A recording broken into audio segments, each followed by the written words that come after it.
La tecnología está sacudiendo todos los cimientos que conocemos hoy, desde nuestros hábitos de ahorro, nuestra forma de invertir, suscribir una hipoteca, contratar un seguro, transferir dinero o relacionarnos con nuestro banco. La disrupción, la descentralización y los algoritmos llegan para cambiar todas las reglas del juego. Todo el sistema financiero está mutando, cambiando su piel ortodoxa por innovación. La transformación es imparable. Lo que empieza con un simple Bizum acaba con FinTech, ayudándote en todas tus finanzas personales e inversiones. Con la supercalculadora de la inteligencia artificial, el criterio propio y la especialización se pagarán más que nunca. Las barreras entre quien sepa utilizarlos y los que no se acrecentarán. Nacen los profesionales ampliados, más eficientes, más productivos y dopados intelectualmente. Los juniors únicamente se dedicarán a alimentar el algoritmo conforme vayan aprendiendo.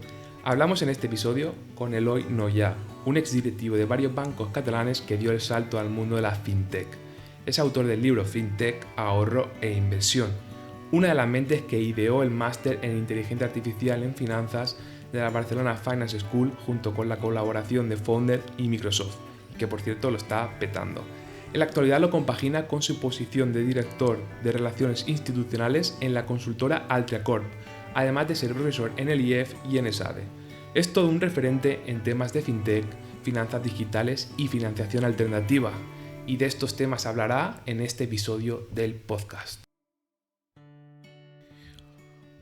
Hola, soy Jordi García Lorenzo y soy el autor de Dinero Bolsa. Mi objetivo con este podcast es ayudarte a tomar decisiones más inteligentes gestionando tu dinero. Y para ello te voy a traer expertos en campos concretos de las finanzas y la inversión.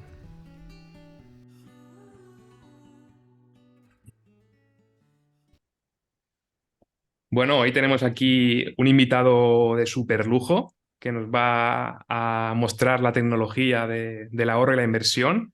Eloy, un placer tenerte en el podcast de Dinero y Bolsa. El placer es mío, Jordi. Muy ilusionado cuando me invitaste y nada, pues muchas ganas de hablar un rato contigo. Bueno, como curiosidad, nosotros nos conocimos en el IEF, en los encuentros que hacen de los Jove Financiers. Nos presentó Luis Torras y tuvimos ahí en el almuerzo una charla sobre inteligencia artificial aplicada a las finanzas.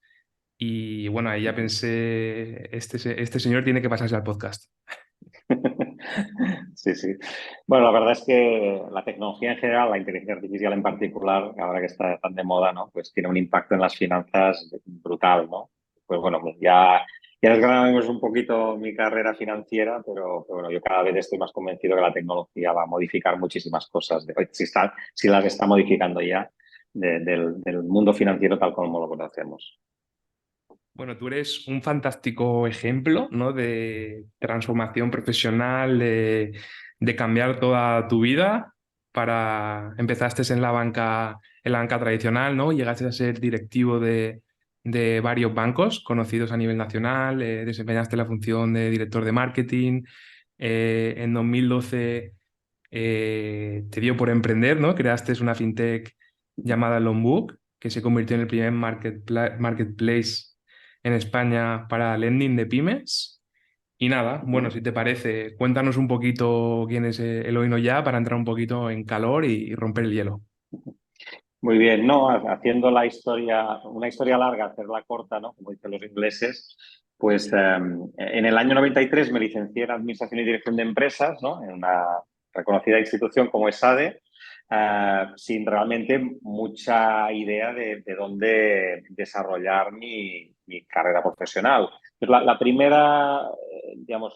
primera función que desempeñé fue en un banco, en el Banco Pastor, de analista de riesgos y bueno, pues a partir de ahí, yo creo que ahora no eres tan dependiente de la primera trabajo que haces. Yo creo que ahora hay quizás más libertad de cambiar de carrera, pero entonces sí que ya tu primer trabajo determina bastante tus siguientes años, ¿no? A mí eso que me pasó, pues ya entré en la banca comercial. Entré primero de analista de riesgos, luego ya pasé a oficinas haciendo gerencia de riesgos y luego ya pues más unas labores comerciales de gerente de empresas, de director de negocio de empresa. Fiché por otra entidad financiera que era Caixa Catalunya y allí estuve 15 años, desde el año 97 hasta el año 2012. Tras un poquito una carrera comercial dentro del banco, digamos, en oficinas y tratando con clientes mediana y gran empresa, el año 2005 me nombran director del área internacional, tanto ya paso a servicios centrales, paso a ser directivo de una entidad financiera y hasta el 2012, pues eso, desempeño diversas funciones, la de director de área internacional, luego ya con la crisis financiera y crisis inmobiliaria en España paso a ser director de marketing de empresas y el último año que entonces ya era Catalunya Caixa, soy director de marketing inmobiliario. O sea, me dediqué a vender los decenas de miles de pisos y decenas de miles de metros cuadrados que teníamos en el balance. Y bueno, fue una experiencia, digamos, interesante, pero pues realmente agotadora y demasiado estresante para mí.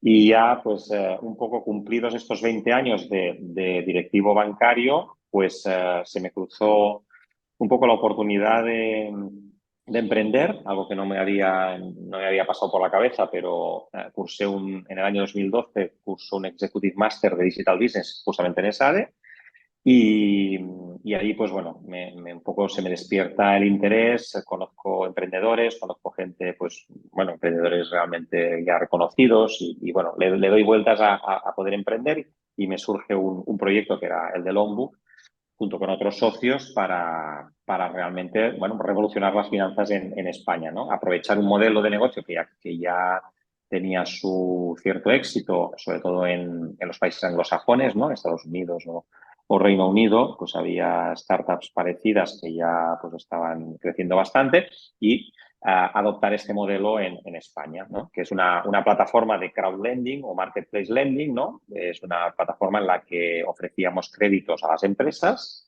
y ese dinero venía a través de múltiples inversores, inversores más retail y de un segmento pues más de banca privada o incluso un segmento family office o institucional. Entonces creas un mercado electrónico, haces de banco sin ser banco, ¿no? Y bueno, pues evidentemente cualquier proyecto innovador tiene muchas dificultades, o sea, para abrir mercado, no se conocía este concepto y entonces pues nos costaba no tanto dar crédito, porque esto siempre las pymes lo valoran mucho, además dábamos crédito bastante rápido porque teníamos algoritmos y teníamos un proceso mucho más rápido que el análisis del bancario, pero sí que nos costaba sobre todo conseguir inversores porque no entendían, les era muy nuevo y ahí hubo dificultades. De 2015 a 2018 lideramos este sector, logramos hacer 3 millones de euros de financiación cada mes, o sea que bueno, ya éramos un actor bastante relevante dentro del panorama fintech, pero en 2018 pues la verdad es que el crecimiento por diversas razones se paró y ya pues tuvimos que discontinuar, tuvimos que parar máquinas en 2019 pues de forma ordenada, o sea, no pues tuvimos que dejar el negocio de Lombok, ¿no? Y nada, en paralelo a esta carrera emprendedora, pues ya también empecé a implementar mi labor docente, ¿no? Soy profesor, pues, de todo lo que es finanzas y finanzas digitales, ¿no? Blockchain, fintech, banca digital, etcétera, pues tanto en ESADE como en el Instituto de Estudios Financieros, Barcelona Finance School, son las dos instituciones donde colaboro más. Y ya mi última etapa, no he dejado de hacer clases de finanzas digitales, pues desde el 2018 pues soy director general de una consultora financiera llamada Altria Corpo, que nos dedicamos a ayudar a asesorar a empresas en la búsqueda de financiación. Más o menos así sería rápidamente el currículum Casi nada. de más de 30 años. Ahora noto que en mi vida no he hecho casi nada. No, lo que pasa es que uno ya tiene 30 y pico años de profesión y 50 y pico de vida y eso es lo único que pasa, que el cuento que tienes que contar pues es más largo. Pues nada, si te parece, vamos a hablar un poco de tu libro FinTech, que Ujú. entiendo que de FinTech tienes que saber un poco, ¿no? Si has escrito un libro que se titula FinTech. Y Sí, me bueno, gustaría, la recomendación era esta, o sea, cuando que no escribas un libro de algo que tengas que aprender mientras escribes el libro, ¿no? Sino que el libro ya sea la consecuencia bueno, de conocer un tema en profundidad, ¿no? viaje. La idea surgió sobre todo en la pandemia, o sea, cuando empieza la pandemia, no es que me sobrara el tiempo, pero bueno, le das vueltas un poquito a qué puedes aportar también a la sociedad, ¿no? Y qué te hace ilusión también.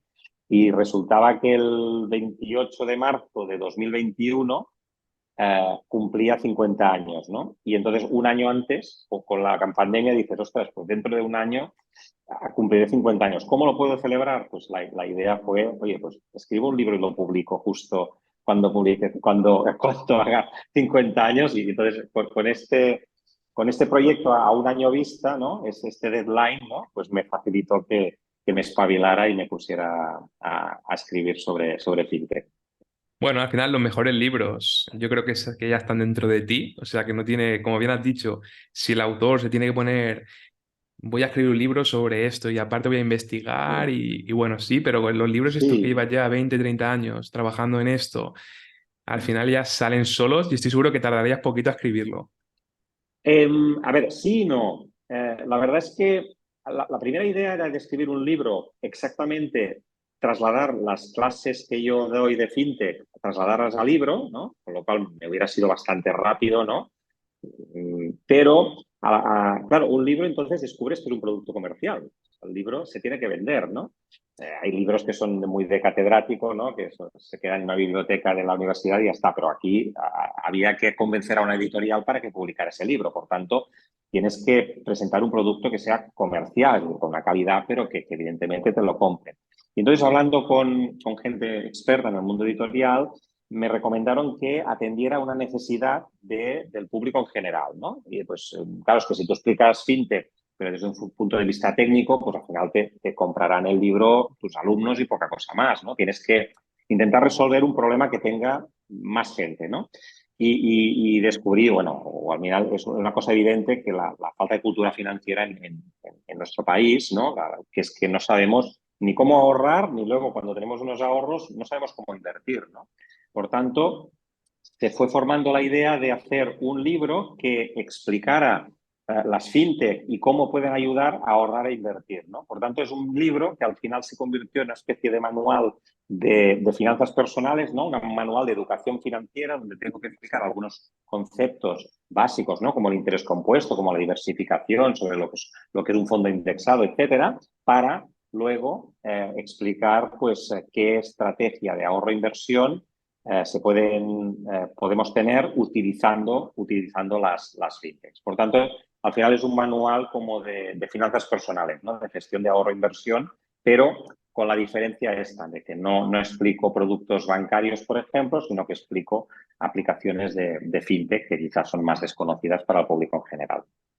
En este episodio del podcast, bueno, la audiencia aprenderá que las finanzas son mucho más que ir a tu banco de la esquina y que llevar la Sin duda. contabilidad en un Excel, ¿no? Hay muchísima más tecnología detrás que la mayor parte de la gente desconoce muchas veces porque esa tecnología es muy compleja o muy específica y no la utiliza, pero sí que hay mucha tecnología que la mayoría de gente no conoce por falta de educación financiera, pero que te pueden ahorrar mucho dinero, te pueden ahorrar tiempo y te pueden en muchos casos salvar bastante los trastos. Sin duda. Además, la buena tecnología es la tecnología, no digo invisible, pero la Mm, tecnología exacto. sencilla, ¿no? Y al final las aplicaciones de fintech pues son aplicaciones muy sencillas. O sea, un poco, una de las cosas bonitas cuando publicas un libro es cuando vas recibiendo el feedback de la gente que no conoces, ¿no? Pero te envían un mensaje por LinkedIn o bueno, consiguen tu correo electrónico, te envían su impresión, ¿no? Y te agradecen, oye, pues me has descubierto esto y esto otro. Y además es muy sencillo. Sí, es que no es complicado, que sea tecnológico no quiere decir que sea complicado, es una aplicación y por tanto, y la aplicación además de las fintech acostumbran a trabajar mucho, que sea muy simple, que sea muy sencillo, que explicar muy bien, que sea muy transparente el producto financiero que venden. O sea bueno, animar a las personas, pues bueno, aparte de leer el libro, a que prueben estas fintechs bueno, les van a ayudar a primero a ahorrar, ¿no? Que nos cuesta mucho llegar a final de mes y ahorrar algo, y luego a invertir estos ahorros que hayamos Bueno, conseguido. ahora hablaremos más de ejemplos concretos Sí, de fintech. Me ha gustado mucho lo que has dicho de que la mejor tecnología es invisible, ¿no? Porque al final es la filosofía con la que Steve Jobs diseñó todos los productos de Apple. Al final son cosas donde tú te fusionas con la tecnología. Cuando utilizas un iPad, no piensas que estás utilizando un iPad, simplemente estás utilizándolo. Los mejores diseños no te crean fricciones en tu día a día. Y me ha gustado mucho esta frase y me ha recordado a lo Steve Jobs. Y esto también aplica pues, a la fintech, ¿no? Cuando utilizas tu banco y no te pide muchas cosas, automáticamente te escanea la cara, ya puedes ver tu cuenta corriente o hacer un Bizum en cuestión de 5 segundos. Al final eso está integrado en tu vida y sí, todas sí. estas fricciones, porque claro, imagínate hacer un Bizum hace 30 años. Sí, sin duda. Y además, muchas de las innovaciones que hace la banca tradicional vienen de las fintech. O sea, se aprovechan pues, la innovación que las fintech han traído, ¿no? Por lo del escaneo de la cara, el darse de alta en una cuenta sin tener que ir presencialmente a una oficina, sino simplemente haciendo una selfie con tu DNI. Todas estas cosas las han creado fintechs, ¿no? Y luego, pues bueno, los bancos al cabo de unos años, pues evidentemente cogen las mejores prácticas, ¿no? Y lo adoptan para sus clientes. Pero la innovación que ha traído el fintech es muy, muy potente y además nos han hecho, en principio, la vida más fácil, ¿no? Bueno, entrando ya al grano, ¿cómo definirías tú una fintech como profesor de fintech, de autor de un libro llamado Fintech? Bueno, una fintech es una empresa que, en principio, que desafía al sector financiero tradicional mediante la tecnología, ¿no? Pues fintech pues, se compone eso, de finanzas y tecnología. En principio es cualquier empresa que intente retar, ¿no? O intente innovar dentro del sector financiero, ¿no? Luego, pues bueno, el concepto se ha ampliado más y cualquier software bancario, por ejemplo, un software que sea de apoyo bancario, también se considera fintech, ¿no? Pero bueno, un poco el concepto fintech parte de esos competidores, esos nuevos entrantes que desafían al sector financiero tradicional, ¿eh? Normalmente, pues los bancos. Y entonces son empresas que, claro, en principio nacen como startups, ¿no? Son fintech, las fintechs son startups y por tanto nacen con unos recursos limitados, ¿no? Una startup pues siempre nace pues, con 200, 500 mil, máximo 1 millón de euros para arrancar y con poca gente, ¿no?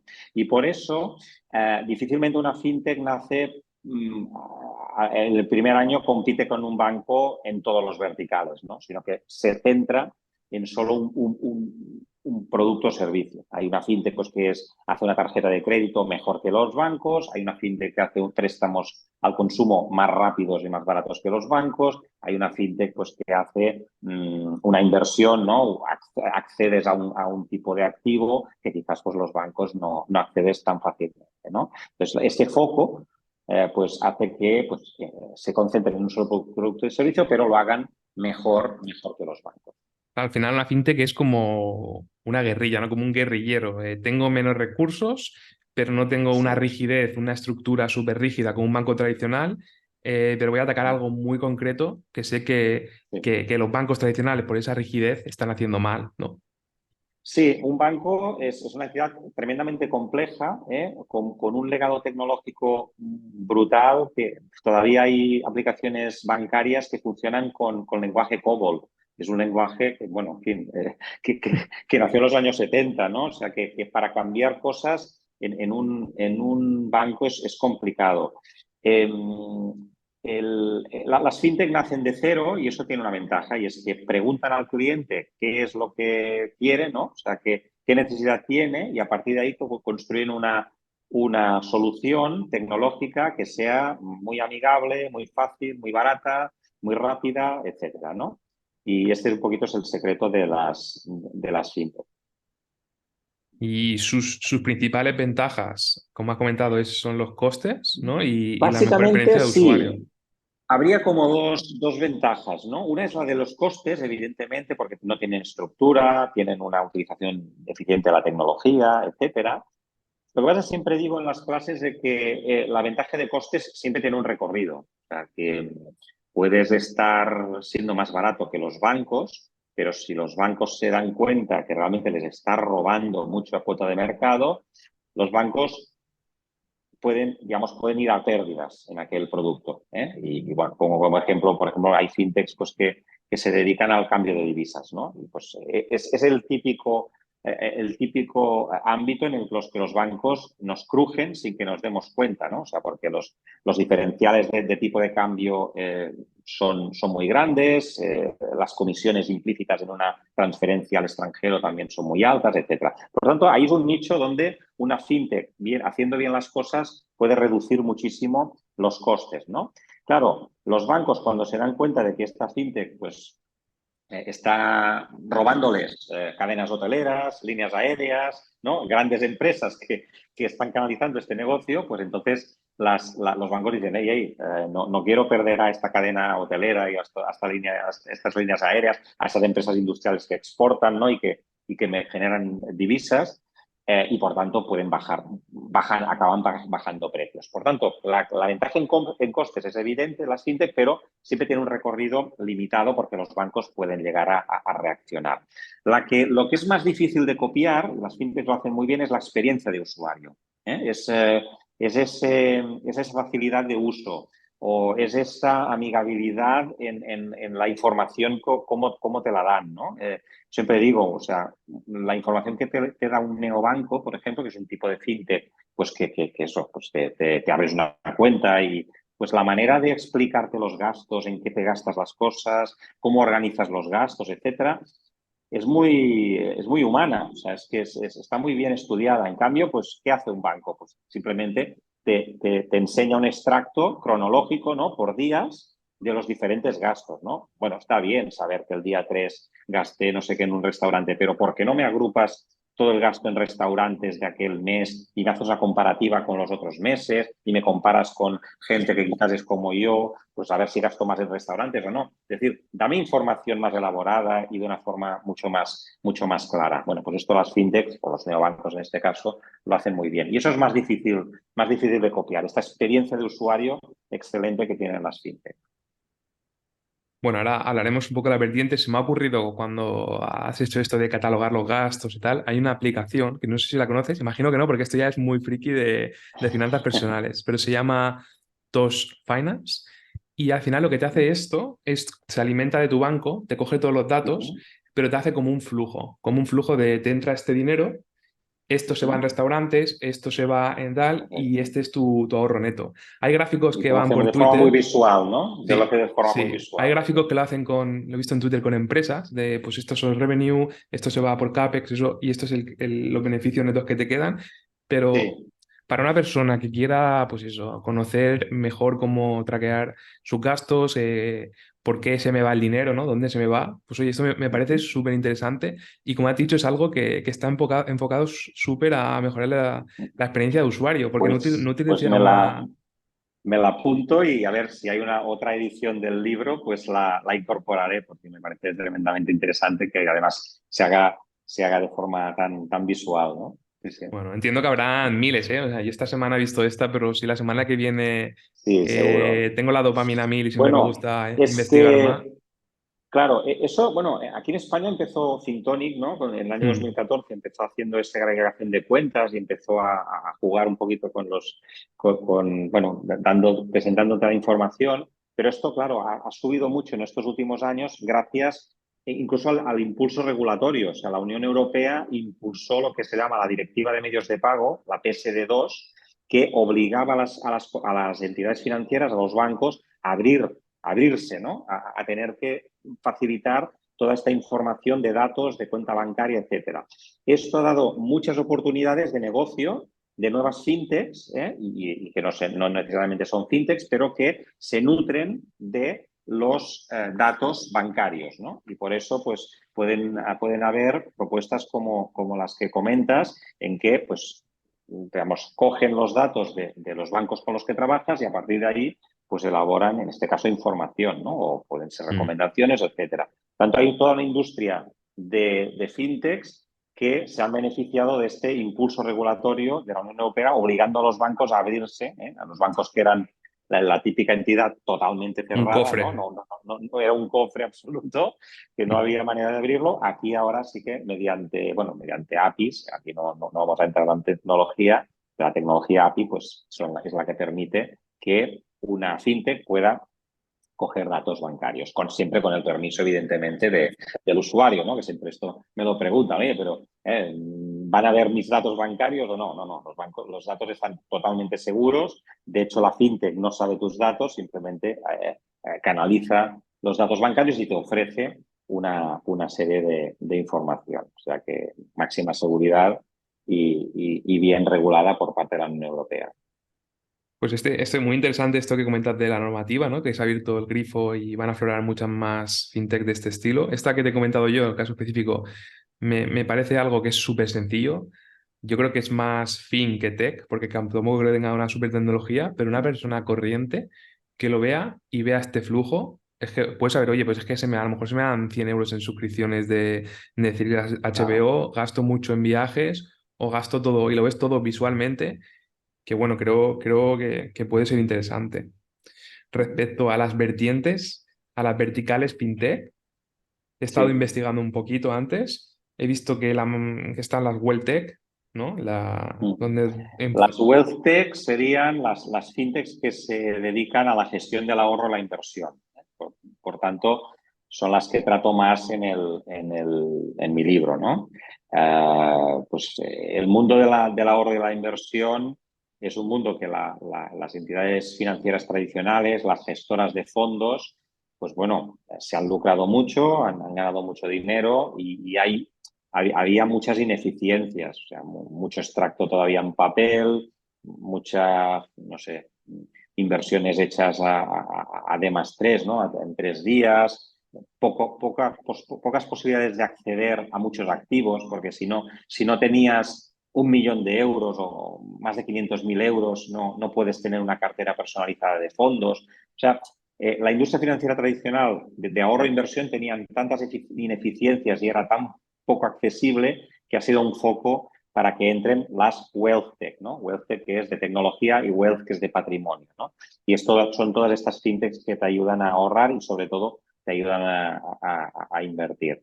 Y luego hay más verticales. O sea, por ejemplo, todo lo que tiene que ver con el mundo de los pagos, ¿no?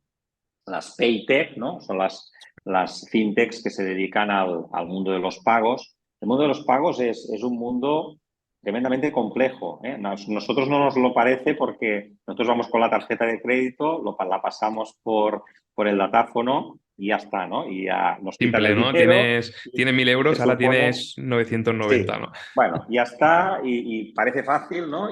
Bueno, parece que el dinero se ha traspasado automáticamente al comerciante o al restaurante en el que has pagado, ¿no? Pero ahí dentro hay una gran complejidad de actores, o sea, hay muchas empresas distintas que cada una hace una función distinta, agregadores, etcétera. Está Visa, está Mastercard, están los bancos, pero luego hay fintechs también por el medio allí que intentan eficientar el proceso, o sea que es un mundo de mucha innovación, pero que todavía pues, necesita innovar todavía más. El mundo de los pagos, un mundo también fascinante y muy complejo.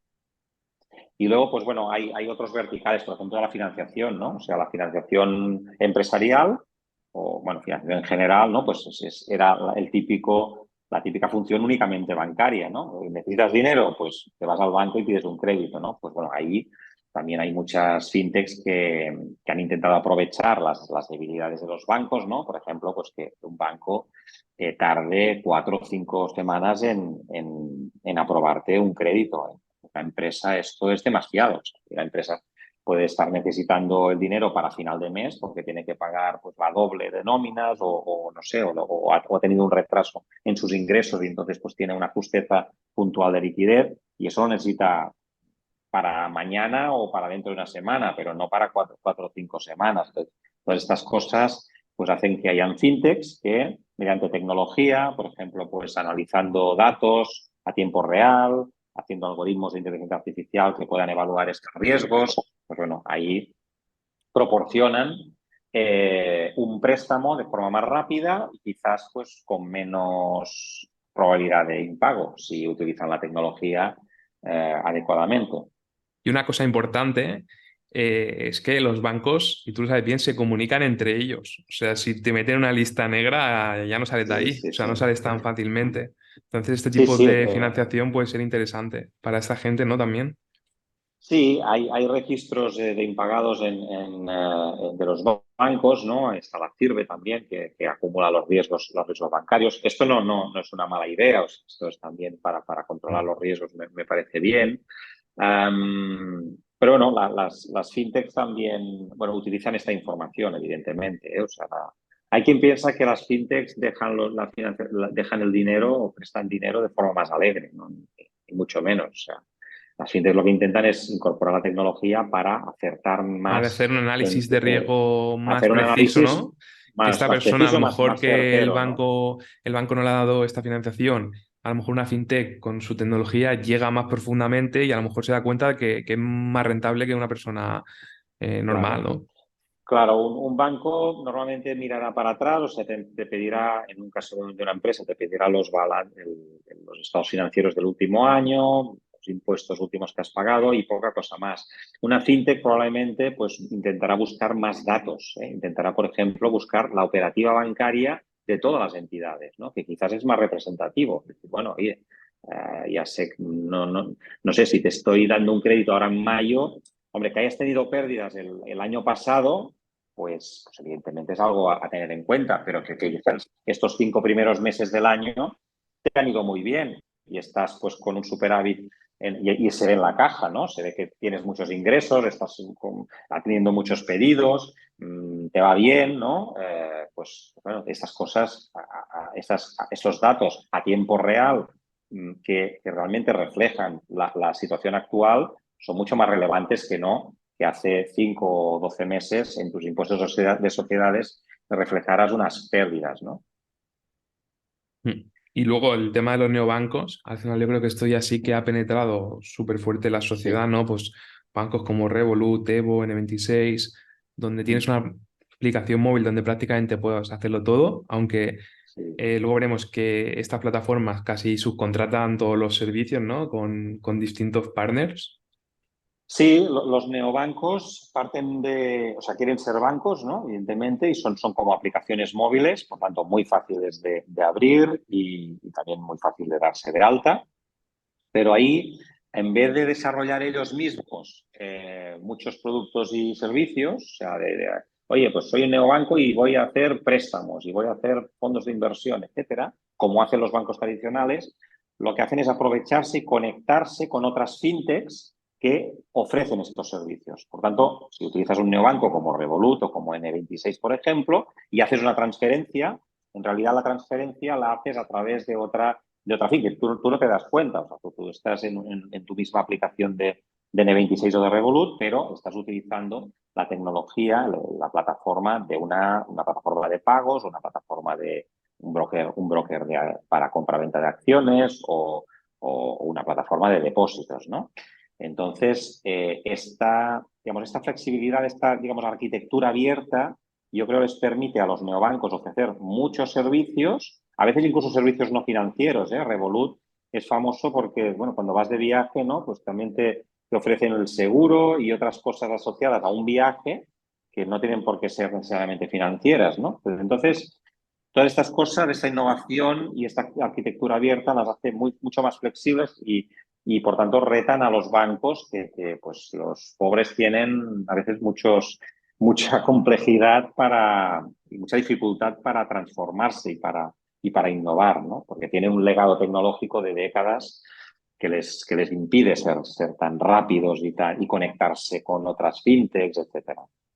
Bueno, esta competencia al final va a generar un poquito más de alegría, ¿no? Más beneficios para el cliente Va a haber final y ganadores, sí, va a haber ganadores y perdedores. No digo que los neobancos digamos, se coman toda la tostada y los bancos tradicionales desaparezcan, ni mucho menos. Hay bancos tradicionales que lo están haciendo bien en esta, digamos, evolución hacia una banca mucho más ligera, más moderna, más digital. Y hay bancos tradicionales que se van a quedar por medio. Y en los neobancos igualmente. También hay muchas iniciativas de neobancos que han nacido y hay algunos que están creciendo y tienen millones de usuarios, ¿no? N26, Revolut, En Brasil, Nubank con 65 millones de usuarios. Casi nada. Allí sí que, ahí se está aprovechando, por ejemplo, Nubank de lo anquilosada que está la banca brasileña, ¿no? Pues bueno, allí todo el mundo abre una cuenta en Nubank, ¿no? En Europa no pasa tanto. Bueno, los más jóvenes sí que tienden a abrir una cuenta en Revolut o en N26. Los mayores, pues nos cuesta más de cambiar de nuestro banco, ¿no? Sí, o sea, al final aquí es el cambio generacional, ¿no? Por ejemplo, pues oye, mis padres o mis abuelos, si le cobraban una comisión del banco, a veces no se dan ni cuenta y le Mm. parecía bien pagarla porque podían hablar con su banquero que estaba al lado de su casa en el barrio, ¿no? Pero al final yo, por ejemplo, pues todo lo que utilizo son neobancos e intento pagar, bueno, de hecho no pago ni una comisión, ni por transferencia, ni Sí. por custodia, ni por prácticamente nada. Las únicas comisiones que pago son las del broker cuando compro acciones y las comisiones de gestión de los fondos donde invierto. Pero pagar comisión por tener una cuenta bancaria, cuando yo las gestiones me las hago online, no necesito Sí, muchas veces una y persona. yo creo que la gente no es que no quiera pagar nada, simplemente no quiere pagar por algo que cree que no le aporta valor, ¿no? Entonces, una comisión de mantenimiento de una cuenta, pues cuesta de vender realmente, ¿no? Entonces, bueno, la gente prefiere pagar una comisión cuando realmente pues, recibe un servicio directo por algo, ¿no? Y bueno, pues en esta tendencia estamos. Los neobancos también tienen que ser rentables, ¿eh? O sea, no pueden ofrecerlo Que todo muchos, gratis. muchos viven con expectativas de ser Claro, comprados por entonces un banco más grande o de crecer muy rápido y quemar dinero sí, y ofrecer mejor esto, pero también tiene que ser sostenible a largo plazo y al final es buscar el equilibrio, ¿no? Entre un banco exacto. tradicional y startups Sí, y sí. bueno, Yo doy clases con directivos bancarios, ¿no? Entonces, claro, yo explico, bueno, explico lo que son las fintech, y cuando entro en los neobancos, pues siempre se levantan algunos brazos, y, pero esto no es rentable, esto van a pérdidas y tal. Es cierto, la estrategia de los neobancos es crecer y tener millones de usuarios, pero a la vez estos neobancos, digamos, esta estrategia de todo cero, ¿no? De comisión cero, no es permanente. Estos neobancos ya tienen una estrategia de empezar a cobrar por servicios, pero tienen que cobrar por servicios de más valor que no mantener una cuenta corriente, ¿no? Pero es un reto, evidentemente. bueno, es Estos un... neobancos queman mucho dinero y todavía en muchos casos no son rentables. Nubank es rentable porque con 65 millones de usuarios y además tienen préstamos, tienen tarjetas de crédito, etcétera, allí ya es rentable. De hecho, no sé si se sabe, ¿no? Pero Warren Buffett invierte en Nubank, ¿no? Cosa que es, bueno, sorprendente porque teóricamente Warren Buffett no invierte en ninguna tecnológicas. tecnológica. La primera tecnología que invirtió probablemente la segunda es Nubank, pero es que ya Nubank es un banco, pues eso, consolidado y simplemente es que utilizaba tecnología de una forma del siglo XXI, ¿no? Y es una diferencia de los bancos tradicionales. Hay otros bancos que tienen, pues eso, 5 o 10 millones de usuarios que todavía no son rentables, que se están expandiendo, pero que, bueno, con la expectativa de que puedan llegar a ser rentables y competir pues, con la banca tradicional. Bueno, aquí añadí dos cosas. O sea, yo creo que Nubank, yo no sé si ya se considera startup, yo creo que ya es un banco, más un Bueno, banco que comercializa obviamente, online. O sea, es obviamente. un monstruo por lo que comentas. Yo no lo conocía, pero Sí. que ya muchas fintech de estas ya se están convirtiendo en tamaño de un banco tradicional, pero ofreciendo, como he dicho al principio, una mejor experiencia al usuario. Totalmente, las fintechs nacen como una startup, pero luego hay un momento en que las fintechs que tienen éxito dejan de ser una startup y son empresas consolidadísimas, ¿no? Está claro, PayPal fue quizás la primera fintech que existió, ¿no? Hace ya 20, 25 años que nació, ¿no? PayPal, pues cuando estaba Elon Elon Musk Musk. y el fundador de LinkedIn y otros muchos, ¿no? Pues fundó PayPal y realmente es la primera fintech. Bueno, PayPal evidentemente es un gigante del mundo de los pagos, ¿no? Y en China también hay muchas fintechs gigantes, ¿no? Porque allí pues haces algo en fintech y te encuentras con unos bancos absolutamente por edad de piedra, que solo atienden a las empresas estatales y a cuatro grandes fortunas, ¿no? Pero a los 1.000 millones de ciudadanos en China, que son gente de clase media, no van a un banco. Se abren una cuenta pues en el hub financiero de Alibaba, que es Ant Group, o en WeChat, que es como una especie de super app bueno, que aparte de pues, enviarte mensajes y comprar en el supermercado online y tal, pues haces pagos y depósitos y pides un crédito y te lo dan en un minuto y todas esas cosas. O sea, tecnología punta, pero que no es de un banco, ¿no? O sea, que entonces estamos hablando de fintechs con valoraciones de decenas de miles de millones, ¿no? O sea, bueno, de billions o no de trillions, pero vamos, Ant Group, por ejemplo, que cotiza en bolsa, creo que estará sobre los 150.000 millones de dólares de valoración. Esto la sitúa como una de las 10 entidades financieras más grandes del mundo, sin ser un banco. O sea, que es más grande que el Grupo Santander, que el Grupo Goldman Sachs o que muchos otros grupos bancarios, ¿no? O sea que, sí, cuando decimos fintech, decimos, bueno, son startups, etcétera. Bueno, nacen como startups, pero luego, Nacen con espíritu de evidentemente, startup, las pero que triunfan pueden, bueno, se quedan una cuota de mercado y bueno, con un volumen importante, ¿no? Lo que sí que es cierto, así como en otros sectores, yo qué sé, el mundo discográfico, el sector discográfico, ¿no? Pues está claro que en 20 años la digitalización se ha llevado por delante a los que eran líderes hace 20 años, ¿no? Y no existía Spotify, ahora pues todo el mundo, o Spotify es la líder, ¿no? Lo mismo en el tema de hospital y, bueno, de hoteles, ¿no? Con Airbnb, Uber con el tema de movilidad, evidentemente todo el tema publicitario con Google y Meta. En 20 años la digitalización se ha cargado todos los sectores, excepto quizás el único sector que no se ha cargado es el financiero. O sea que también hay que poner las cosas en su contexto. Los mismos líderes que había hace 20 años en el sector financiero continúan siendo líderes, cosa que no pasa en el resto de sectores. Por tanto, digamos que todavía hay una cierta barrera. Los más pro fintech dirán que es una barrera meramente regulatoria, ¿no? Que si no hubiera tanta regulación las fintechs hubieran triunfado. Yo no diría tanto, yo creo que los bancos han hecho cosas bien y han retenido a la clientela y nos dan confianza, aunque nos quejemos de muchas cosas. Y bueno, pues ahí ahora es un sector, el sector financiero, en el que convive la parte tradicional con la parte más innovadora, y probablemente va a continuar siendo así durante muchos años, ¿no? Cosa que eso lo diferencia respecto a los otros sectores donde la digitalización ha impactado y ha revolucionado totalmente cada industria. una pregunta que se me ha ocurrido ahora, Eloy, y yo creo que hay un futurible enemigo tanto para la fintech, para los bancos tradicionales, que yo creo que sería un enemigo común. ¿Crees que las Big Tech, las Amazon, Mm. Google, Apple, crees que se pueden convertir en banco? A lo mejor es un tema regulatorio, porque yo creo que en el Es, momento que decidan ejecutarlo se van a cargar a toda la industria financiera, a todas las fintech y solo van a quedar ellas. No pueden esto competir en cuando... sí. Las Big Tech son el elefante en la habitación, ¿vale? Que temen los bancos, ¿no? Y casi no hablan de ello. Um, Evidentemente, las Big Tech, por la potencia económica que tienen, podrían llegar a revolucionar de tal forma el sector financiero que los bancos desaparecieran. Yo creo que sí. ¿Qué pasa?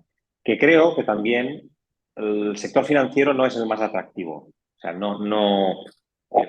los bancos tienen la fama de ganar mucho dinero, ¿no? Ahora se han publicado los resultados trimestrales, ¿no? Y siempre el comentario, ¿no? Ostras, mira, los bancos, gracias a que han subido los tipos de interés, gracias a que cobran muchas comisiones, pues están ganando, pues no sé, 3 veces más que el año pasado. Esto pues no puede ser. De hecho, el gobierno español, pues, digamos, pone un impuesto a los beneficios de la banca, que los acabamos pagando los consumidores, los usuarios, pero bueno.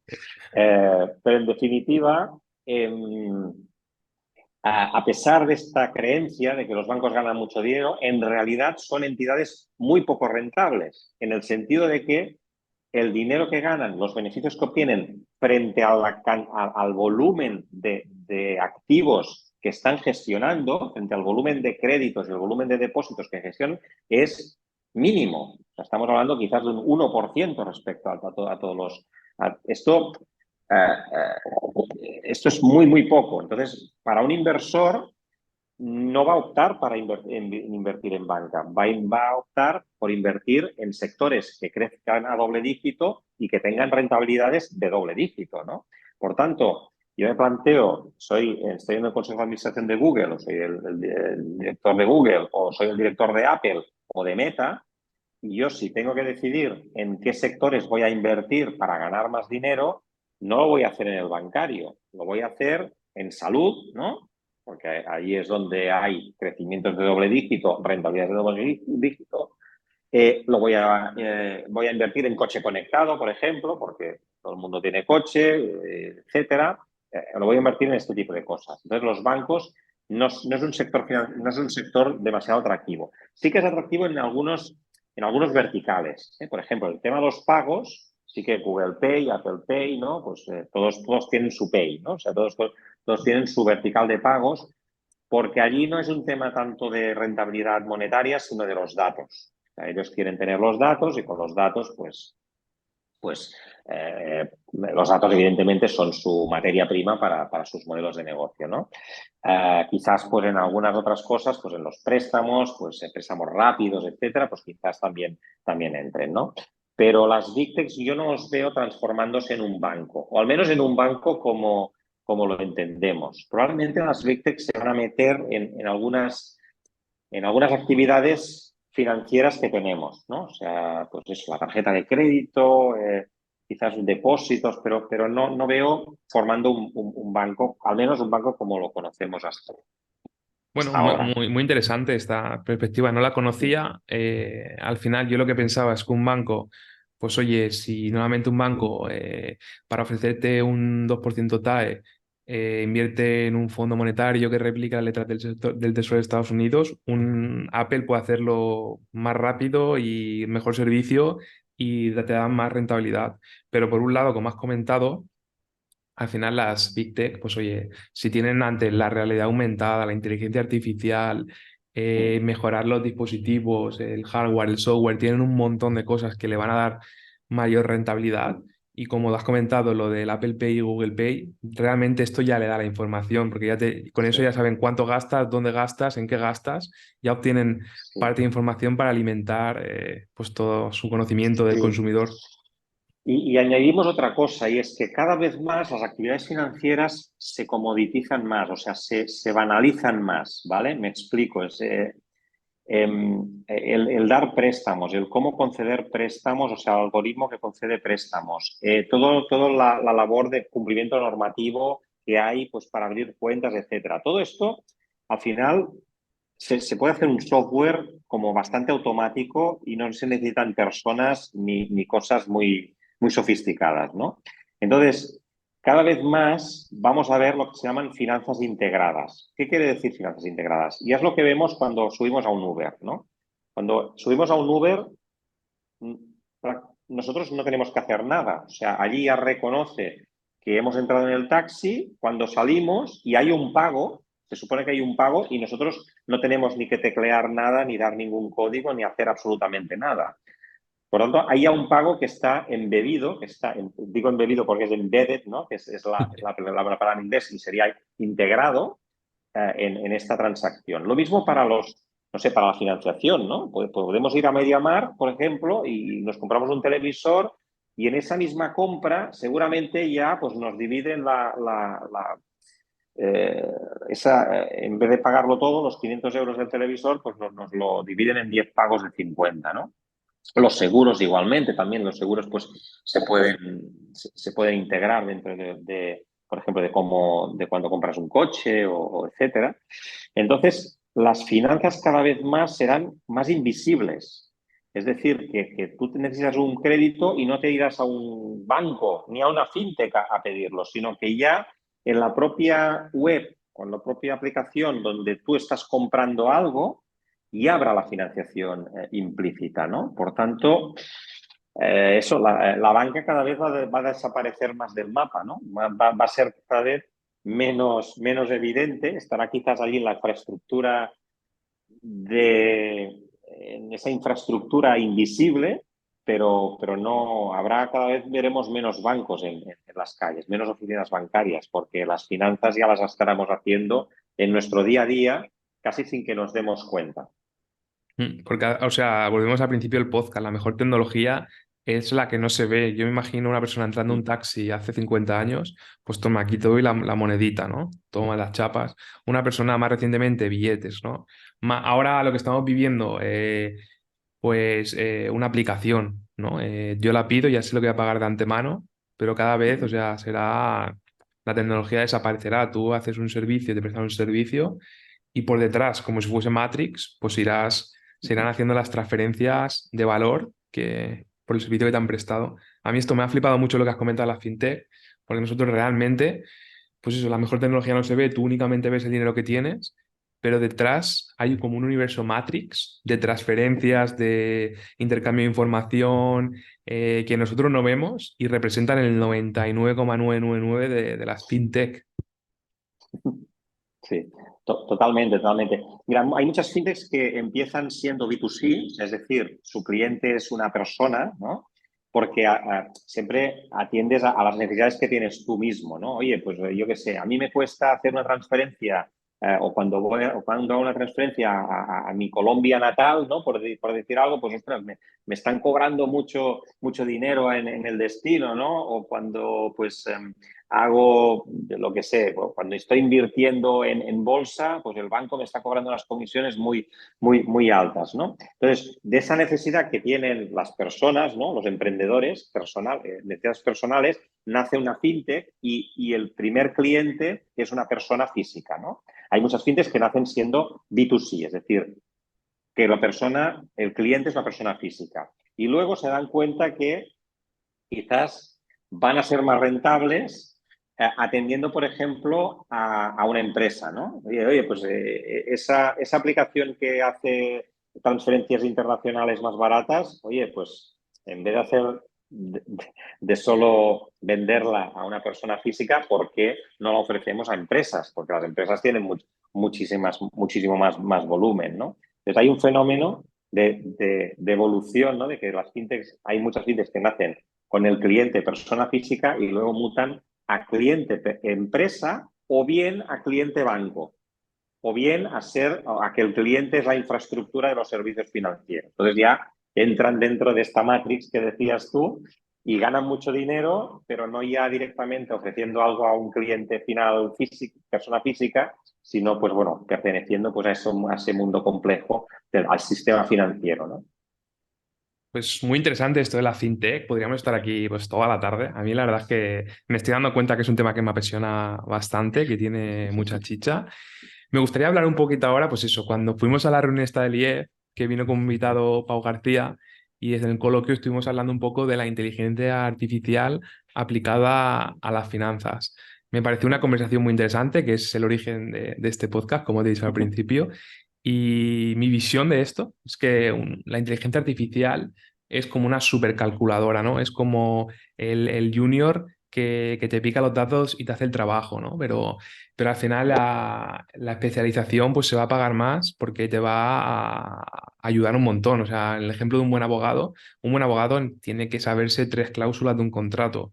Un contrato tiene 3.000 páginas. ¿Dónde están las cláusulas? Tiene que leerse todo el contrato o al menos Claro. anticipar dónde está esto. Con la inteligencia artificial le puedes pasar el contrato, qué 3 cláusulas o qué texto es susceptible de tener esta cláusula y te hace esto. Uh-huh.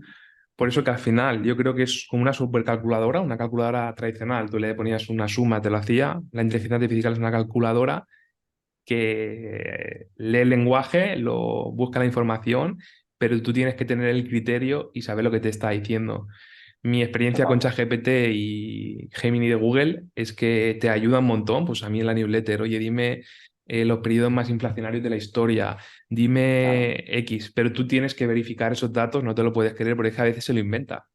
Claro, tú sabes lo que es la inflación, sabes por qué se produce la inflación, ¿no? Sabes interpretar estos datos. Entonces, la inteligencia artificial, sobre todo la IA generativa, ¿no? Esta que ha irrumpido pues desde principios o desde finales de 2022 y que nos maravilló, ¿no? Porque parecía magia, en realidad es una inteligencia artificial que nos da productividad, ¿no?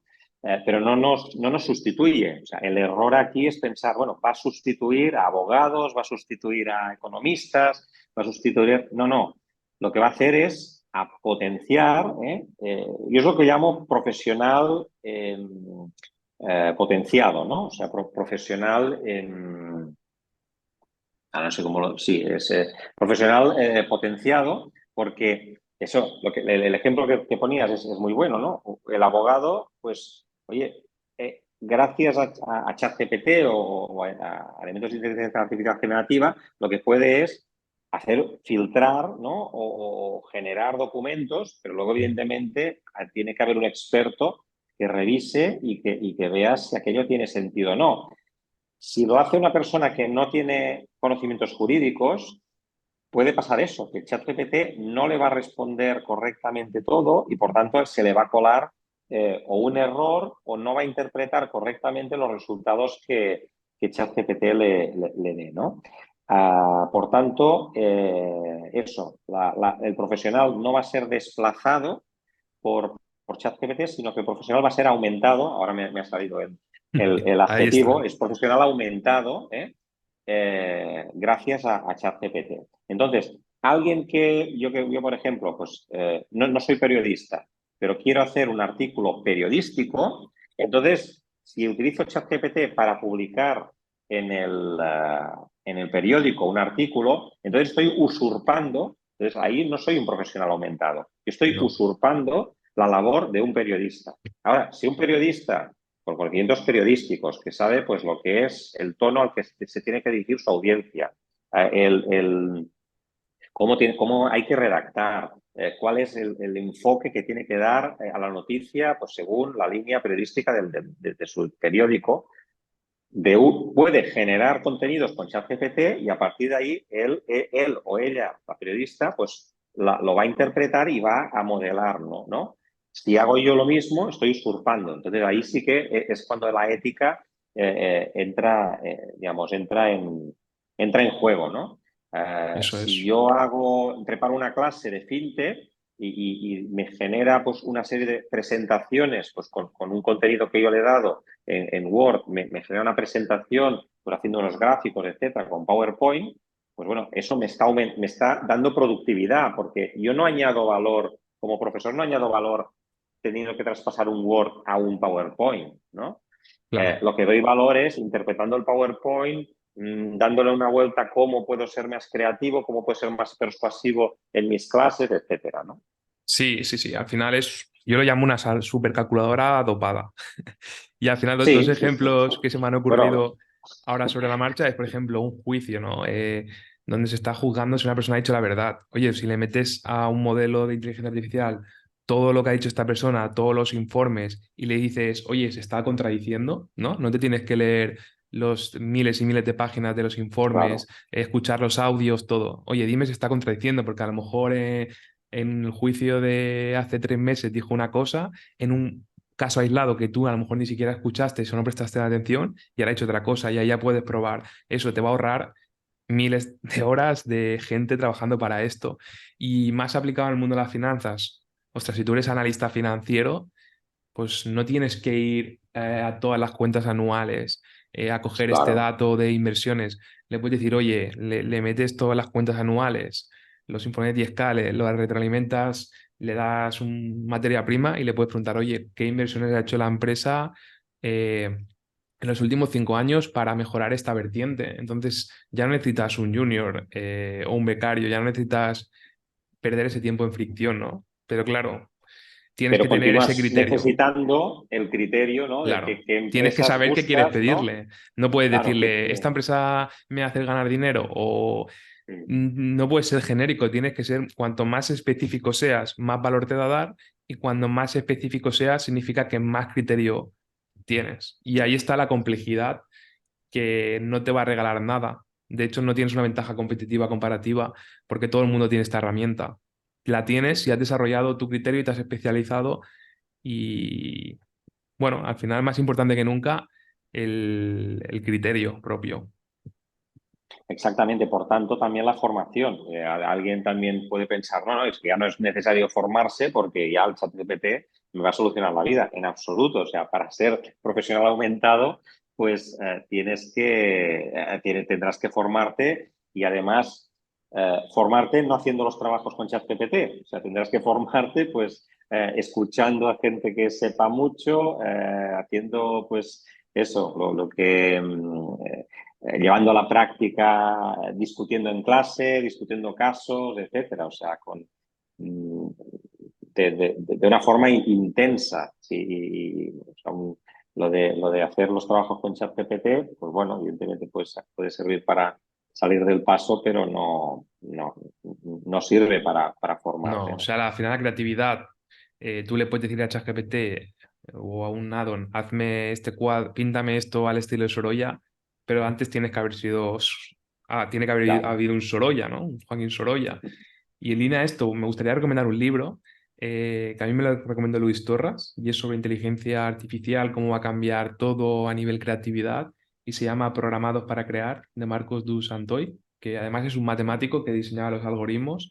Ya me parece una pasada para entender esto, que al final sí que muchas cosas, sobre todo a nivel inteligencia, pues una partida de ajedrez jamás vamos a conseguir ganar a un ordenador, pero al final temas como arte, ¿no? Que refleja pues toda una sociedad, poniéndonos ya filosóficos, pues oye, va ayudándonos a diseñar cosas, pero no va a crear Joaquines Sorolla, no va a crear Salvador Dalí, no. O sea, lo mismo para las finanzas, no va a crear a Warren Buffett, no va a crear a No. cualquier campo que te metas.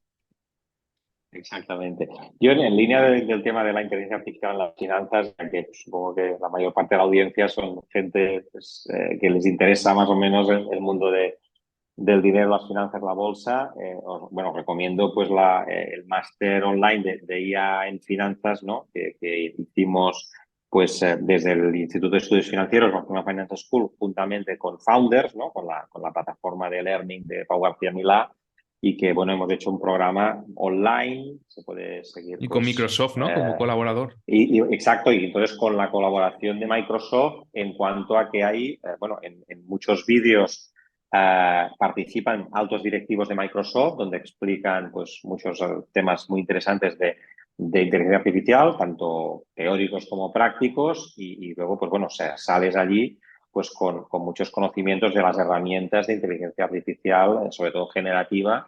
Y bueno, yo diría que si tenéis que dedicar 3, 4 meses de formación a algo, ahora es el momento de, digamos, Bueno, de tener este bagaje de inteligencia artificial adaptada a las finanzas, ¿no? súper interesante. Tuvimos una clase con Pau García, estuvimos, pues eso, nos dio una clase, éramos poquitos, y nos dio una clase casi personalizada de esto, de inteligencia artificial, y a mí me flipó bastante. Le metió los informes de Grifols, cambió la voz de Luis Torras, y la verdad es que Sí, nos sí. dejó a todos un poco flipados. O sea que sin haber hecho el Pues máster este, yo creo que puede ser muy interesante viendo pues, el nivel que hay. en, en este máster online, o sea, te dan unas herramientas que no son muy complejas, al contrario, son bastante usables y que te elevan como profesional porque empiezas a aprovechar la inteligencia artificial, pues eso, para hacer resúmenes de informes kilométricos o para tomar pequeñas decisiones. O sea, vamos, te potencia mucho como profesional, o sea, totalmente recomendable. Oye, pues muy Bueno, aparte de que chulo. yo soy el director académico del máster, Ah, buen director, pero no, ¿eh? no, Si va el podcast de Dinero Bolsa, buen director. la, la verdad es que, no, además de la presentación que hicimos en Microsoft en Madrid del máster, dije que me sentía como un seleccionador de fútbol, o sea, como Vicente del Bosque, por decir, un seleccionador que ya está claro que no juega fútbol, ¿no? Cuando ganó el Mundial, porque decía, bueno, es que tengo un elenco ahí de profesores brutales, ¿no? Gente de Microsoft, gente de Founders, gente de la Barcelona Finance School, que saben muchísimo, que lo explican de maravilla y yo pues soy el que, vamos, con diferencia, sé muchísimo menos de inteligencia artificial, pero bueno, me pusieron allí para coordinar todo el programa y claro, pues salgo como director académico un poco con esta sensación de seleccionador que, digamos, gana el Mundial gracias a que hay pues los Iniestas, los Xavis y los Sergio Ramos de turno, ¿no? Bueno, pues muy interesante esto, muy chulo. A mí me has convencido y lo tengo ahí en Futuribles, el máster. Mi problema siempre es el mismo, es el tiempo. Bueno, tú me has regalado un poquito de tiempo también en este podcast y me gustaría también un poco hablar, tampoco extendiéndonos tanto como el tema de la fintech, así brevemente, pues oye, ¿cómo es tu día a día en Altria Corp? ¿Qué hacéis? ¿Qué Ujú. es esto de la financiación alternativa? Pues oye, ¿qué es el factoring? ¿Qué es el confirming? Eh, Sí, mira, en Altria Corpo, que ahora cumplimos 10 años justamente, pues somos profesionales que venimos del mundo de la banca de empresas, ¿no? De la banca corporativa, por tanto ayudábamos en su momento pues, a las empresas a darles financiación desde nuestros bancos y ya pues hace 10 años pues Albert Gumá y Ramiro Lama, pues los dos socios fundaron Altria Corpo para continuar ayudando a estas empresas. ¿Cómo las ayudamos? Pues entendiendo cuál es su necesidad, ¿no? Qué proyecto tienen y qué necesidad financiera pueden tener, y a partir de aquí, pues buscarles la mejor solución de financiación. Esta mejor solución puede ser bancaria, es decir, puede ser pues encontrarle nuevos bancos que apoyen a los bancos existentes, seguramente, o bien buscar financiación alternativa. De hecho, el 60-70% de las soluciones que acabamos proporcionando a nuestros clientes mediana y gran empresa son soluciones de financiación alternativa. Quiere decir que son soluciones que no son bancarias, que las proveen fondos de deuda privada, por ejemplo, fintechs, evidentemente, fintechs de financiación, plataformas de factoring, plataformas de renting, etcétera. El mundo de la financiación alternativa es un mundo muy heterogéneo, muy diverso, poco conocido todavía por la empresa, pero claro, muy heterogéneo. Por tanto, no es conocido por la empresa y por eso las ayudamos a darles acceso a una financiación que de otra manera les sería muy complicado de llegar, ¿no? Es un tema muy interesante y es un tema que todavía aquí en España estamos un poquito unos pasos por detrás del resto de Europa. En el resto de Europa, las empresas, sobre todo las empresas medianas, saben que ellos trabajan, estas empresas trabajan con bancos, pero saben que tienen que buscar la financiación también por otras vías, ¿no? Hay mercados financieros quizás más desarrollados y luego hay, evidentemente, la financiación alternativa. En España, pues surgió sobre todo desde hace 10 años y pues todavía es un porcentaje pequeño respecto a la financiación total que las empresas tienen. Pero las empresas pequeñas y medianas cada vez necesitan diversificarse más. O sea, en su pasivo no solo tiene que haber 3 o 4 bancos o 7 u 8, no muchos más porque no hay más bancos en España, sino que también tienen que tener otras fuentes de financiación no bancarias. ¿Por qué? Por diversificación, ¿no? Igual que como empresa pues tienes muchos clientes para diversificar el riesgo o muchos proveedores para poder diversificar el suministro, también tienes que tener mucha diversidad en tus fuentes de financiación. Eso las empresas grandes lo saben. O sea, cuando miras el pasivo de Telefónica o de Iberdrola o de Nestlé, pues ves que hay bancos, evidentemente, que dan financiación, pero luego hay mercados financieros, emiten pagarés y luego tienen pues, fondos de inversión que también invierten y participan en la financiación, ¿no? Pues lo mismo que hacen las empresas más grandes, pues las empresas medianas y pequeñas también tienen que diversificarse.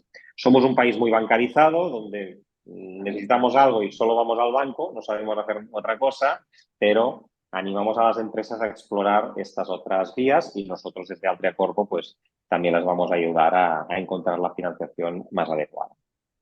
Porque al final, como todo en la vida, depender de un solo proveedor, la verdad es que me parece Es una fatal. decisión muy estratégica, ¿no? Es lo peor que se puede hacer porque bueno, tienes que tener la capacidad pues, de variar y además que los proveedores, aunque no, es decir, los proveedores pueden tener muchísimas circunstancias y los proveedores financieros, pues pueden, los bancarios, por ejemplo, pues pueden tener un momento en que les repunta la morosidad y cierran el grifo, ¿no? Claro, pues ante este cierre de grifo bancario, pues tenemos que tener más alternativas, ¿no? Alternativas no bancarias, por ejemplo. Bueno, para concluir esta parte, me gustaría que nos hablases de dos cosas. La primera es el Ujú. barómetro que hacéis en Sí. Altria, que me pareció súper interesante.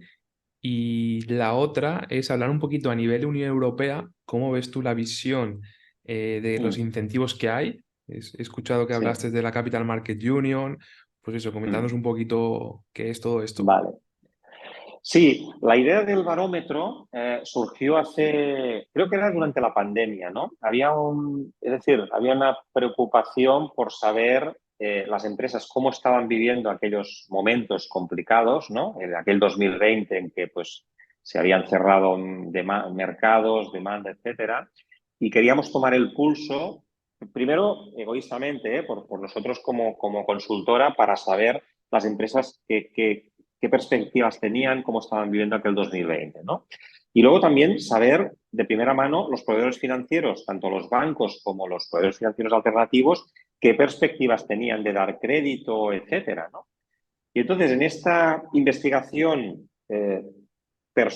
propia de Altria, se nos ocurrió, oye, pues al final estaremos generando una información también muy positiva, muy útil para la sociedad, ¿no? O sea, ¿por qué no publicamos estas encuestas, estos cuestionarios que nosotros estamos haciendo a las empresas, a los bancos y a los financiadores alternativos? ¿Por qué no los publicamos, no?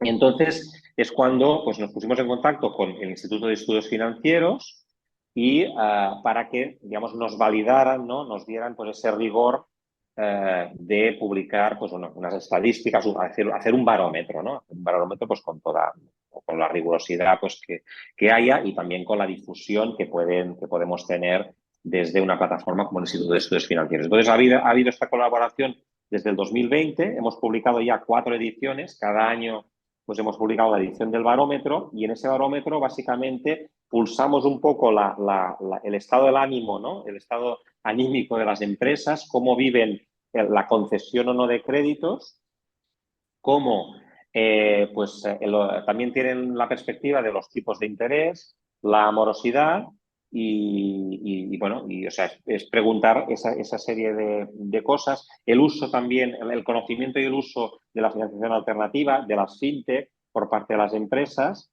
y también pues preguntar a los bancos qué perspectivas tienen para dar crédito en los próximos 12 meses, si los tipos de interés pues irán para arriba o para abajo y lo mismo para los financiadores alternativos. Con lo cual tenemos un barómetro, una serie de variables que vamos siguiendo año a año y que nos permiten tener un poco una imagen de cómo ha ido los 12 anteriores meses y cómo va a ir los 12 próximos. Y eso, pues normalmente hacemos una presentación en público cada mes de enero y esta pues siempre tiene muy buena respuesta por parte de los medios de comunicación porque, pues, bueno, poco damos las pistas de por dónde va el sector financiero y el sector empresarial pues para el siguiente año, ¿no? Bueno, no está nada mal, Eloy. O sea, un COVID, un libro y un barómetro, ¿eh? Eso sí que es un Sí, COVID aprovechado. Es verdad que el barómetro, pues bueno, al final fue un experimento del año 2020, tuvo muy buena repercusión en enero de 2021 cuando lo publicamos y a partir de aquí pues hemos ido reeditando, haciendo ya hasta cuatro ediciones y evidentemente pues normalmente las encuestas son en otoño y pues, por tanto ahora en otoño de 2024 haremos de nuevo la 5ª edición y la publicaremos en enero de 2025. Y me preguntabas también por el tema de la Unión Europea, ¿no? La Unión Europea publicó un documento, ¿no? Que es una propuesta que es la Capital Markets Union, ¿no? O sea, la Unión de Mercado de Capitales. Y entre estas propuestas, en este paquete de propuestas, había la apuesta por la financiación alternativa. O sea, reconoce que para que las empresas sean más competitivas, las empresas europeas sean más competitivas, tenemos que desarrollar mucho más, digamos, la financiación no bancaria, tanto los mercados financieros, ¿no? La bolsa, la renta fija, como luego instrumentos pues, de financiación alternativa, fondos de inversión, financiación pública, etcétera, ¿no? Entonces, por tanto, la Unión Europea es una de las principales impulsoras de todo lo que es la financiación alternativa para que las empresas sean más competitivas. Y de hecho, un poco la reflexión fue esta. Había países en la gran crisis financiera global, ¿no? La de 2008-2009, hubo países cuyas empresas fueron más resilientes, ¿no? Por ejemplo, pues Alemania u otros países, o evidentemente Reino Unido, fue más resiliente las empresas gracias a que no dependían únicamente del crédito bancario. Había más instrumentos de financiación más allá de los bancos. En España tuvimos somos los que sufrimos más. De hecho, estuvimos a punto de salir del euro con el 2012, etcétera, muy complicado. Y en parte fue porque las empresas únicamente tenían a la banca como recurso financiero y la banca estaba absolutamente cerrada en aquel momento, ¿no? Si hubiéramos tenido más alternativas, pues quizás hubiéramos sido más resilientes, no nos hubiera ido tan mal, o las empresas no les hubiera ido tan mal. Oye, pues súper interesante esto de, pues oye, cómo la fintech que hemos estado hablando, cómo la financiación alternativa puede ser algo tan estratégico a nivel político, ¿no? Cómo puede marcar el devenir de que un sistema financiero fuerte y que no dependa solamente de los bancos tradicionales, pues oye, que es súper, súper importante. Y ahora, si te parece, vamos a empezar con el carrusel de preguntas de dinero y bolsa, que he de confesarte que eres el primer invitado del podcast que lo implemento. O sea, eres un poco también cobaya de experimentos, pero yo creo que va a quedar chulo. Y nada, vamos a hacerte unas preguntas rápidas relacionadas con dinero y bolsa, nombre que da este podcast. ¿Qué significa para ti el dinero? Bueno, el dinero para mí es básicamente un medio de intercambio y, digamos, una manera de asegurarme, si quieres, mi felicidad. Es decir, que no pretendo tener dinero por tenerlo, sino porque pues, pueda, digamos, desarrollarme a mí y a mi familia pues, adecuadamente, ¿eh? Por tanto, el dinero para mí es más bien instrumental, pero no lo repudio en absoluto. O sea, el dinero es necesario para poder, digamos, cumplir mis objetivos vitales, ¿eh? Para estar también tranquilo a nivel financiero y también pues, para ir eso, alcanzando pues, mis metas pues, digamos, de formación, de viajes y pues, para estar más o menos cómodo. No, pero no, para mí el dinero no es una manera, digamos, un fin en sí mismo, sino un medio más bien. Muy bien. Decía Woody Allen que el dinero no da la felicidad, pero que se necesita un especialista para encontrar la diferencia, ¿no? Bueno, soy muy fan de Woody Allen, o sea que sí, sí, lo suscribo Bueno, totalmente. vamos con la segunda. ¿Por qué inviertes? Bien, yo invierto por dos razones. Una, para aumentar mi patrimonio, ¿eh? Por tanto, pues para adquirir más tranquilidad financiera, ¿eh? La tranquilidad financiera es también vital para la salud mental y pues, para estar tranquilo.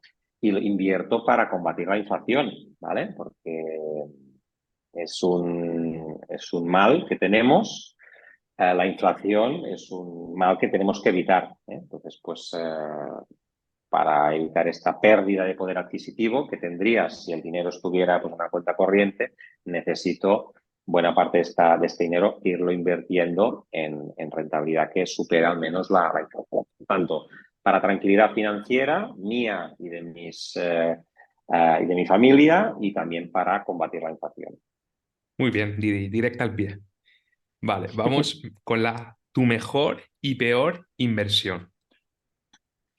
Mi mejor inversión, yo creo, reflexionando un poquito, porque esta pregunta me la he hecho ya anteriormente, creo que ha sido todo lo que tiene que ver con la formación, porque al final cuando estamos hablando de capital siempre pensamos en nuestras inversiones, ¿no? En una inversión en acciones, ¿no? Pues esta acción me salió bien, no sé, este depósito pues era muy rentable, o esta inversión inmobiliaria pues salió bien y vendí mi casa pues por el doble, ¿no?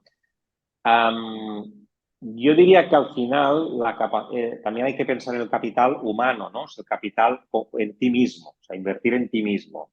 Y la formación que yo he recibido, creo que la he aprovechado bien y me facilita un flujo de ingresos, bueno, hasta dentro de muchos años, ¿no? Y yo creo que pues tengo la capacidad, pues bueno, de ser consultor, de ser profesor, de poder generar ingresos, pues hasta dentro de muchos años, ¿no? Y por tanto y eso lo ha dado la formación, básicamente, ¿no? Evidentemente también ha habido alguna inversión pues inmobiliaria, pero que no he hecho la inversión inmobiliaria y me ha ido bien porque pues soy de una generación que ha disfrutado de esa burbuja que hubo inmobiliaria, ¿no? Pero no es que invierta en inmuebles donde no viviera, sino que simplemente pues invertí en un piso El año 97 pues, tuvo una revalorización muy importante en los años 2000 y pues ese también sería una mejor inversión, ¿no? Bueno, muy, Ah, muy peor inversión también. la peor inversión yo creo que fue en los principios, o sea, cuando tienes 20 y pocos años y crees que invirtiendo en acciones vas a ganar dinero rápido sin hacer los deberes. Es decir, los deberes son informarte bien de qué es una acción, de qué empresa hay detrás de esta acción, de qué es el mercado y evidentemente pues que es mejor invertir en una empresa. Bueno, aquí es un poquito filosofía Warren Buffett, ¿no? O sea, es mejor invertir en negocio y estar muchos años y esperar pues, que este negocio en sí mismo que no estar haciendo trading, ¿no? De comprar una cosa sin saber muy bien qué es y esperar que al cabo de un mes pues funcione, ¿no? Hice algunas de estas cosas y lo pagué pues porque, bueno, cuando uno va por lo que dice la expansión o le dice un amigo, pues realmente las cosas salgan mal y salieron mal, pero no me arrepiento, al contrario, para mí fue un aprendizaje muy grande de lo que no hay que hacer en inversión. O sea, es mucho mejor que te pase esto con, en fin, 1.000 euritos cuando tienes 21 años que no cuando que te pase con 50 y pico y hayas invertido 100.000 o 200.000 euros, ¿no? Bueno, muy, muy buenas respuestas. La formación me ha gustado mucho. Como dijo Warren Buffett, la mejor inversión que puedes hacer es en ti mismo y formándote, pues hoy estás aumentando tu capacidad de generar futuro, de generar ingresos a futuro. Pues si descuentas los flujos que generas extra con esta formación al momento presente, no se me ocurre una mejor inversión realmente. Y lo de los pifostios invirtiendo en primeras acciones, yo creo que esto es perdonable a estas edades, un clásico y es perdonable y forma parte del aprendizaje también. O sea, Sí, sí, perder dinero es una de las mejores escuelas que hay. Venga, si te exacto. parece, vamos por la segunda. ¿Cómo inviertes tu dinero? Ujú. ¿Cómo invierto mi dinero? Vamos a ver, sin hacer un desnudo total, ¿vale? Pero bueno, o sea, no diré Quítate, cifras, quítate la sudadera. un poquito Con sí, eso vale. exacto, me quito la sudadera, pero básicamente mi grueso de inversión, quitando el tema inmobiliario, porque el tema inmobiliario tengo primera y segunda residencia, y claro, eso al final numéricamente, en volumen, representa mucho, pero digamos ahora, estando únicamente, estrictamente en las inversiones financieras, pues sería básicamente robo-advisors, ¿vale? Yo pues estoy metido en 4 robo-advisors distintos, ¿vale? O sea que prácticamente todos los En todos, españoles ¿no? los tengo. Sí, InvestMe, Finicens, Indexa y MyInvestor, o sea que todos. Y bueno, estaba en Finambest, pero como se absorbió por MyInvestor, pues continúo. Ahora tengo 4, ¿no? Robo-advisors que me permiten diversificar muchísimo mediante fondos indexados pues en todo el mundo, ¿vale? Con un perfil más bien 7-8, o sea, bastante altito porque no tengo una perspectiva de vender el dinero a corto plazo, sino que, bueno, es posible que incluso, pues, hasta los, no sé, dentro de 15, 20 años no lo tenga que recuperar, por tanto, a largo plazo, robo-advisors. Luego, más cosas en fondos de inversión, también lo complemento con algunos fondos sectoriales, ¿no? Pues fondos, por ejemplo, de oro, fondos de inteligencia artificial, fondos de educación online, fondos de health, fondos de salud, bueno, algunos fondos sectoriales, bastante, digamos, un fondo que empieza ya a tener un cierto volumen, que es el de la cartera permanente, creo que tuviste a Carlos Santiso, Sí, pues tengo su fondo, casualmente. Bueno, mira qué porque bien. también soy creyente no es en la cartera permanente y creo que pues, bueno, una buena parte, pues tenerlo en cartera permanente es buena idea y bien, pues por ahí, pues. Y algún fondo de autor, pues por ejemplo el de Mérito Quintana, el de Multigestión, pues también tengo Mantia, algo. El Numantia, los de Margarita Rigasai, ¿no? El de Japan, el de Big Value, Japón o sí, el del agua, ¿no? También. Panda Agriculture Fund, este también lo tengo yo. El Panda Agriculture Fund y alguno más de algún de dividendos también, un fondo de dividendos. O sea, bueno, intento también adoptar distintas Sí, ya vemos que filosofías, un estás bien poquito. diversificado, ¿eh, Eloy? Estás bien Sí, sí, un diversificado. poquito con la idea de la cartera permanente de que de que nunca sufra por nada, ¿no? Y invertí en oro un poquito, pero me cansé al cabo de 2 años de que no crecía y lo vendí y ahora pues resulta que el oro finalmente sube, ¿no? Igual pues invierto algo en oro también. Y luego, bueno, en tema cripto, pues invierto sobre todo en Bitcoin. O sea, invertí en su momento en Bitcoin. En su momento no quiere decir el 2013, o sea, no soy multimillonario, sino que invertí algo antes de la pandemia y, bueno, más o menos con una filosofía de mantenerlo 10, 20, 50, 100 años, o sea, es que no soy hold totalmente, no voy a vender nunca y si se va a cero, pues mira, pues hasta aquí el experimento y ya está. Pero bueno, digamos, bastante creyente en Bitcoin, aunque evidentemente pues puede pasar muchísimas cosas en los 100 años que el Bitcoin pues lo mantenga en cartera. Y no sé, y creo que poca cosa más. Bueno, está bien invertido, ¿eh? O sea, a nivel Pero de creo que sí, diversificación y... intento estar lo máximo diversificado posible porque en fin, también vivimos momentos, bueno, siempre hemos vivido incertidumbre económica y financiera y hay muchos vaivenes e intento, pues bueno, que al menos me proteja la inflación y tener unas rentabilidades pues anuales medias pues del 4 o 5% y con esto ya estoy satisfecho. Bueno, estupendo. Yo también invierto una parte importante de mi dinero en Finites. De hecho, pues quien lo escuche le voy a poner aquí un link por si quieren invertir el primer año sin comisiones de amigo. Y nada, te voy a hacer la siguiente pregunta, que esta va a ser un poco dolorosa, pero bueno, hay que hacerla, ¿no? ¿Piensas que cobraremos pensión pública? Verdades incómodas, ¿no? Um, Soy muy pesimista, ¿eh? Soy de los que ve la pirámide demográfica, ¿vale? Soy de los que mira pues las cotizaciones que hay ahora, las cotizaciones que habrá, eh, bueno, y estas cosas. Entonces, pues haces 4 números, no hay que ser muy matemático, muy avanzado para ver que los números no salen, ¿no? Desaparecer las pensiones públicas creo que no van a desaparecer, ¿eh? Yo creo que, bueno, se va a buscar maneras de mantenerlo, probablemente vamos a reducir la pensión pública, ¿no? Pues no sé, si mi madre pues tiene una pensión de 2.000 euros porque pues cotizó al máximo, etcétera, pues yo a pesar de cotizar al máximo y probablemente no voy a tener estos 2.000 euros en poder adquisitivo, ¿no? Voy a tener un porcentaje menor, vamos a tener que repartir la misma pensiones pues entre más gente y con menos dinero y por tanto hay que complementarlo de otra manera.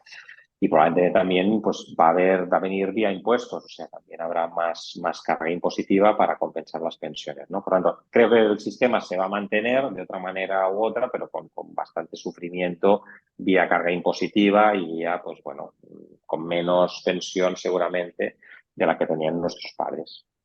Yo creo aquí el truco del almendruco creo que va a estar en, sí, te voy a dar 2.000 euros de pensión, pero claro, dentro de 50 años, cuando me jubile, 2.000 euros me voy a comprar una Claro, bolsa de pipas, ¿no? Me van a dar los indudablemente, 2.000 euros, han indudablemente. cumplido, pero la erosión del poder inflacionario vía impresión de dinero o vía fiscal, o al final sí me van a dar la pensión, pero esa pensión no va a valer lo mismo, que no se va a ajustar a los términos reales. Y ahí estará el truco del Exactamente. almendruco. Sí, sí, totalmente. Bueno, y Totalmente. la Por tanto, última hay que, pregunta. hay que hacerse uno el plan de pensiones privado, digamos, o intentar invertir, intentar ahorrar mucho, porque Sí, o no hay que confiar en la sea, pensión pública, ni tan solo mi generación, yo soy del año 71, ya estaremos muy, muy justos y evidentemente tu generación, pues está claro que hay que hacer un planteamiento, porque tampoco el Estado, el gobierno, pues facilita lo que es un trasvase a un plan, digamos, de capitalización. O eso sea, es. ahora es un Ahí sistema, está la pasar de un clave. sistema de reparto a un sistema de capitalización. Creo que habría ya que empezar a hacer todo esto. Nadie pues quiere poner el cascabel al gato y dar malas noticias y bueno, pues Que vamos. si no te capitaliza el Estado, capitalízate tú y empieza a invertir lo antes Sí, posible, aunque sean 50 euros al mes. Pero si inviertes, en eso, por eso es la eh, educación financiera, que a los 16 años ya se expliquen todas estas cosas, qué son los impuestos, qué es una nómina, la nómina neta, la nómina bruta, de dónde salen las cotizaciones, todas esas cosas igualmente que nos explican pues muchísimas cosas interesantes sobre el cambio climático que existe evidentemente y sobre, en fin, con muchísimas cosas que nos explican a los 16 años, que también expliquen pues los cuatro conocimientos de educación financiera que hay que tener, porque si no, pues somos ciudadanos que dependemos de decisiones del gobierno y tal como están los números, pues va a ir mal. Estupendo. Y la última pregunta ya para concluir este podcast. ¿Un consejo financiero que le darías a todo el mundo? Simple Bueno, está, fácil. volvemos un poquito, es un poquito La cerramos el rueda. círculo, ¿no? Invertir en ti mismo, es decir, ¿cuáles son los objetivos en tu vida, ¿no? Tu objetivo es estar tranquilo financieramente, tu objetivo es tener salud, tu objetivo es tener familia, pues a partir de ahí, de estos objetivos personales, invierte para conseguirlo, ¿no? Y por tanto, pues bueno, invierte en ti mismo en formación, porque así te permitirá tener ingresos pues consistentes en el tiempo. Ahorra un poquito cada mes, porque así pues tendrás esa tranquilidad financiera, pues de no depender, de que no tengas ningún susto, capitalizarte tú también, pues hacer de tu plan de pensiones para no depender del Estado. Por tanto, bueno, imaginarte cómo quieres tu vida dentro de 5, dentro de 10 y dentro de 20 o 40 años y a partir de ahí, pues construir las finanzas para cumplir estos objetivos, ¿no? Bueno, estupendo.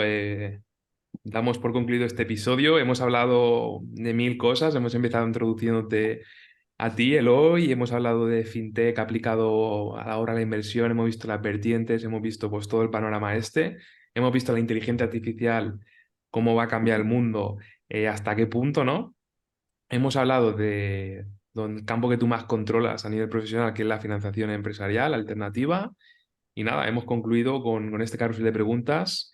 Yo por mí ya he acabado.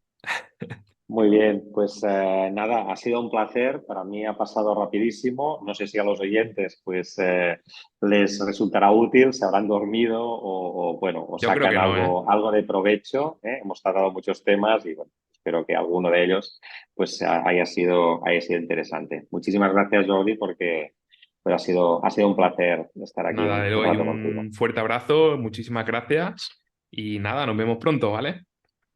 Hasta Venga, luego. hasta luego. Si te ha gustado este episodio del podcast, puedes hacer dos cosas para no perderte el siguiente. La primera es darle a seguir en la plataforma donde lo hayas escuchado, ya sea Apple Podcast, YouTube, iVoox, Spotify, donde quieras. La segunda es suscribirte a la newsletter. La verdad es que soy de todo menos pesado y envío directamente a tu bandeja de entrada los nuevos episodios del podcast. Si quieres hacerlo, tienes el link abajo en los comentarios. Espero que este episodio te haya aportado mucho valor. Nos vemos en el siguiente con otro invitado muy top.